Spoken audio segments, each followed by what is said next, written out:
So now with respect to college going, okay, even in college first year or nowadays we are looking at a trend where students passing 12th standard itself is starting preparing for UPSC. This is a trend now we can see.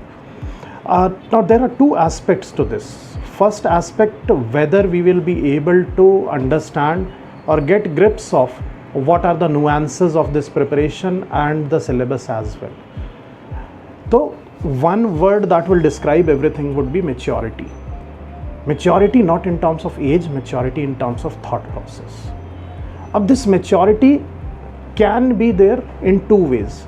First you say, okay, I am college pass out, okay, I have a mature mindset and I'll be able to do that.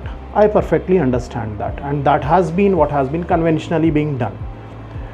But another way of looking at it is, once you start preparing, especially with the foundation batches, okay, you start with the foundational concept itself, which do not require advanced thought process as such, let's say for example. And in a course of preparation, okay, 1 year when you study the foundation, you are aligned along the mindset gradually and slowly, and after 1 year you are in the right mindset or the frame of the mind to understand the advanced concepts as well. So one is already having maturity and prepare, and second, start preparing and having or developing maturity on the way of the preparation.